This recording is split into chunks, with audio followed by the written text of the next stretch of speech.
இப்போ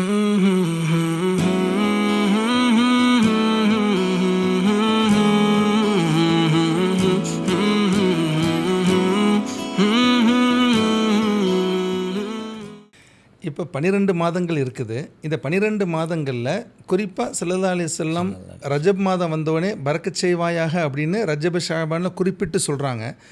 நம்மளில் நல்ல நாள் நல்ல குறிப்பிட்ட அப்படிங்கிறதுலாம் நம்மள்ட்ட எதுவும் இல்லை. அப்படி வரும்போது ஒரு 12 மாதங்களில் குறிப்பிட்டு சொல்வதின் மூலமாக ஒரு மாதம் புனிதமானது, ஒரு நாள் புனிதமானதுங்கிறது அடையாளப்படுத்துதல் என்பது இந்த ஹதீஸிலிருந்து நம்ம எடுத்துக்கலாமா?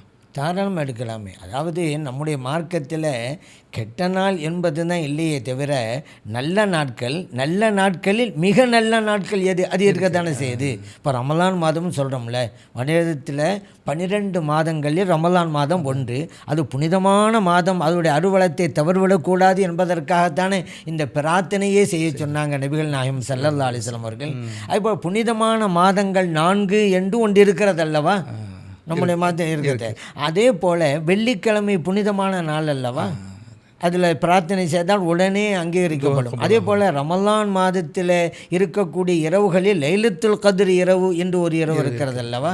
அதே போல் வார நாட்களில் திங்கட்கிழமை வியாழக்கிழமை ஒன்று இருக்கிறது அல்லவா. இதுவெல்லாம் நபி ஸல்லல்லாஹு அலைஹி வஸல்லம் அவர்கள் புகழ்ந்து கூறியிருக்கிறாங்களே.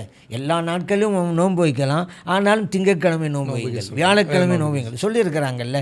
எல்லா நாட்களிலும் விழித்து வணங்கலாம், ஆனால் லைலத்துல் கத்ர் இரவிலே விழித்து வணங்கள்னு சொல்லியிருக்கிறாங்கல்ல. அதனால் நல்ல நாட்கள், மிக நல்ல நாட்கள் அப்படி நம்ம பிரித்து கொள்ளலாம். நல்ல நாட்கள், மிக சிறந்த நாட்கள். ஆனால் கெட்ட நாள் என்று மார்க்கத்தில் இல்லை, கெட்ட நேரம் அப்படிங்கிறது இல்லை, சகுனம் பார்க்குறதுங்கிறதும் இஸ்லாத்தில் கிடையாது.